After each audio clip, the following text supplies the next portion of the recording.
ಈ ಕತೆ 2010ಕ್ಕಿಂತ ಮೊದಲು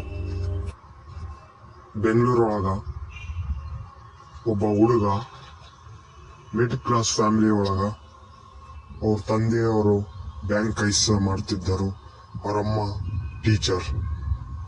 10ನೇ ಕ್ಲಾಸ್ ಆದ್ಮೇಲೆ ಈ ಹುಡುಗ ಡ್ರಾಪ್ ಔಟ್ ಮಾಡಿದ. 14 ವಯಸ್ಸದಲ್ಲಿ ಕಾಲ್ ಸೆಂಟರ್ ಒಳಗೆ ಕೆಲಸ ಮಾಡಕ್ಕೂ ಸ್ಟಾರ್ಟ್ ಮಾಡಿದ್ದ.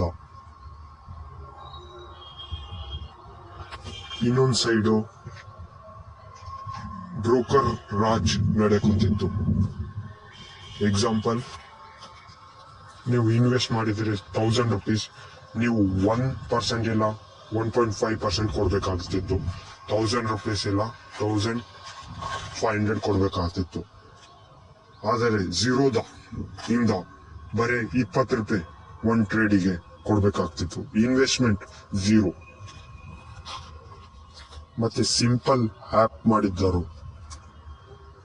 2016 ಒಳಗೆ ಜಿಯೋ ಲಾಂಚ್ ಆಯ್ತು. ಆ ಟೈಮಲ್ಲಿ ಇವ್ರ ಆಪ್ ಫುಲ್ ಹೈಪ್ ಇತ್ತು. ಇನ್ವೆಸ್ಟ್ಮೆಂಟ್ ಬೇರೆ ಕಾಂಪಿಟೇಷನ್ ಇನ್ನ ಆಫ್ಲೈನ್ ಒಳಗಿದ್ದರು. ರಿಯಲ್ ಟೈಮ್ ಟ್ರ್ಯಾಕಿಂಗ್ ಇದ್ದಿದ್ದಿಲ್ಲ, ಲೇಟ್ ಆಗ್ತಿತ್ತು. ಅದರ ಸೊಳಗ ಝೀರೋದ ಹಂಗೆ ಕಾಸ್ಟ್ ಎಫಿಷಿಯನ್ಸಿನೂ ಇತ್ತು. ಝೀರೋದ ಇನ್ವೆಸ್ಟ್ ಮಾಡಿತ್ತು ಟೆಕ್ನಾಲಜಿ ಮೇಲೆ, ಆಪ್ ಬಿಲ್ಡ್ ಮಾಡಿತ್ತು.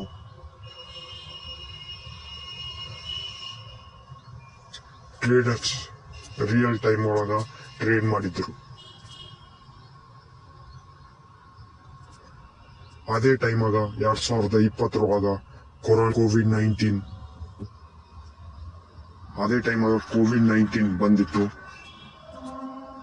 ಎಲ್ಲರೂ ಝೀರೋದ ಆಪ್ ಜನರ ಬಳಿ share market. Still scrolling? Talent Connect. This is Talent Connect. Learn new skills, do real work, and get paid. Join the platform today and start earning. Earn. Link in bio.